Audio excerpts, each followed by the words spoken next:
Welcome back to Journey with Andie. This is part 5, and we pick up where we left off with Paul being taken off the ventilator, and my aunt is discharged home.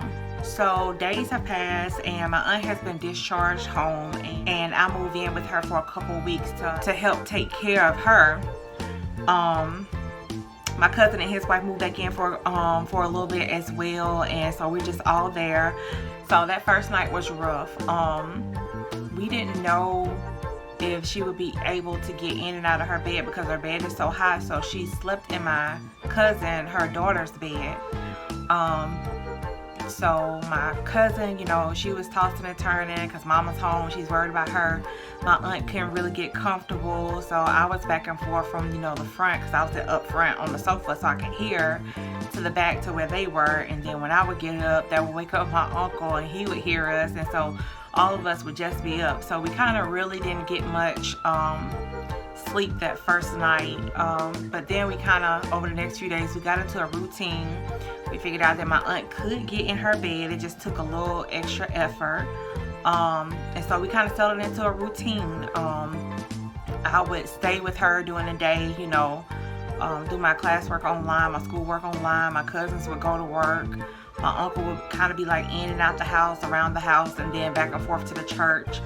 And then when it was time for me to head to work, he would be back home to be with her so she wouldn't be alone. And then a little while later, my cousins would make it in, so neither one of them would be alone, because my uncle was still recovering as well. So that went on for a couple weeks. We had our routine set, and we were good.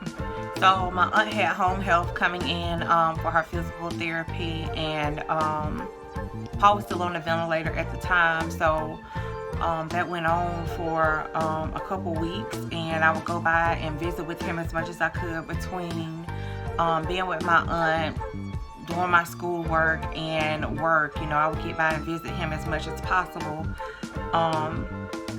So by the time I moved back home, my aunt was, at a better place physically.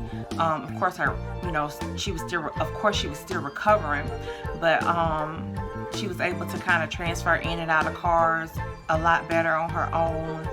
And at that point, my uncle, he had started back driving, so he would bring her to the hospital, and I would meet them there and roll her in to see Paul for visiting hours, because at this point, they had opened the hospital back up to visitors. So Paul was finally off the ventilator as well, but he was sleeping a lot. He really wouldn't wake up, wouldn't respond much. Of course, the doctors ran a ton of tests trying to figure out what was going on. They never did. They don't know, why he was so sleepy, wouldn't wake up, just a decline in his cognitive function. They were just puzzled about what to do. But he was stable, but he just, he wasn't responsive, really. I mean, he would open his eyes, he would say something every now and then to us when we were there, but for the most part, he slept a whole lot. So with him being stable and them feeling like they're at a point where there's nothing else they could do, the social worker was working really hard trying to get him placed somewhere. So at one point, I remember his doctor talking to me about him being discharged home with hospice. At this point, he'd been in the hospital so long, they were really just trying to get him discharged and placed somewhere. The social worker had tried another hospital that had an LTAC unit, that's a long-term acute care unit. They would be, they were thinking they would be able to take him. He was still on TPN at the time because he wouldn't eat. And also he would be able to receive in-house physical therapy. But they wouldn't take him because he was on the TPN. They said the only way they would take him was if he had, a feeding tube. So the GI doctor was like, well, let's place a feeding tube, and then they should take him. So, he went down for surgery for that.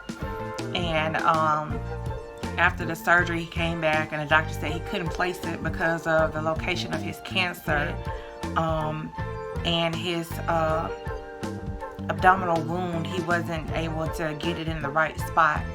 So instead, at that time, while they were down there, they placed what they call an NG tube, and that's a tube that goes in through the nose down into the stomach. So he would at least, be able to start receiving tube feedings that way. So his abdominal wound, which I have forgot to mention in previous videos, when they went in to remove the tumor from the first surgery, that wound never healed. It did something called dehisce, and the simplest explanation for that is basically that the wound popped open for whatever reason. They also mentioned him being put like in a nursing home, and I promptly vetoed that. But once the social worker heard that I wanted to bring him home, and she heard the doctor mention hospice, she kind of took that and ran with it. I had already spoke to her before, about him coming home with home health and not hospice, because I was like, that's something I would have to run by my family, his kids, to see, and I didn't think they would be open to him coming home with hospice. So she was really, trying to get him placed. And I don't mean that, trying to get him discharged from the hospital. I don't mean that in a bad way, but they are under a lot of pressure to get patients placed somewhere because they're taking up a hospital bed. So, once she heard what she heard from the doctor and me saying us wanting him to be brought home, she just took the whole hospice thing and ran with it. And then I'm like, well, I gotta run that by his children. And I'm like, I'm not sure that's something they would want to do. Me personally, I was like thinking to myself, I don't care how he comes home, on hospice, on home health, whatever. I just want him home, because I'm like, at this point, I felt like the hospital was doing more harm than good mentally. And then there's a lot of misconception around hospice, because people just think it's like, oh, that person is dying, and like death is imminent, and that's not always the case. But I've known cases where people have been on hospice and eventually be discharged from hospice because they no longer need the services, and that's not always the case. But there are cases like that, and just because you're on hospice does not mean death is imminent. But it does mean that there are more services available to you. A lot of supplies that you wouldn't normally be able to get paid for by insurance, with insurance would cover it. Whereas some of the stuff you would have to pay for out of pocket, it's a lot harder to get stuff in the home. Like if you need oxygen or something like that, it's a lot harder to get those things. But if you're on hospice, it kind of frees things up, and you're able to get things a lot easier that way. So like I said, it's a lot of misconceptions around hospice, just because people don't fully understand the full scope of it. And I knew when my family heard the word hospice, they were like, oh no, we're not doing that, So, and that was just because they didn't understand the full scope of, what hospice entails.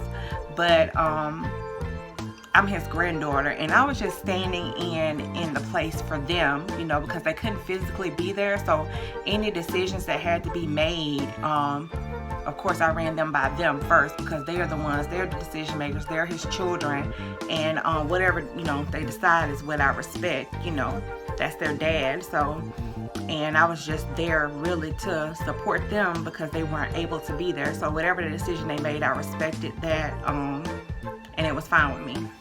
But I just knew one way or another I had to get him home. It was just something in my spirit that told me that he needs to be at home. Once he gets home, he'll get better. So there's something called hospital psychosis or ICU psychosis, and I felt like he was experiencing some of that. So with everything he had going on with the wound, his decline in mental status, confusion from COVID that never went away, and I think a bit of hospital psychosis mixed in, that was a lot. This is the longest he had been away from home probably ever. I don't think he was ever away from home this long, even when he worked with the power company. But that was, he retired from there before I was even born. So that was over 30 years ago. And And I know since I've been born, the longest he's probably stayed away from home is maybe like a long weekend away, or a short hospital stay or something like this. At this point, he was going on like 3 months in the hospital. You know, haven't seen the outside since, you know, he went in on December the 31st. So his body and mind having gone through like that traumatic experience, and he was in an unfamiliar environment with people he didn't know majority of the time. So I just felt like if we got him home in a familiar environment around his family, he would improve. Alright guys, so that's it with part 5. Part 6 is coming soon. If you haven't subscribed, hit that subscribe button and click that notification bell so you'll receive the notifications every time I post a video. So continue on this journey with me. In the next part, Paul ends up back on the ventilator. I know, right? They called the family in for some decisions to be made, so journey with me. Thanks for watching.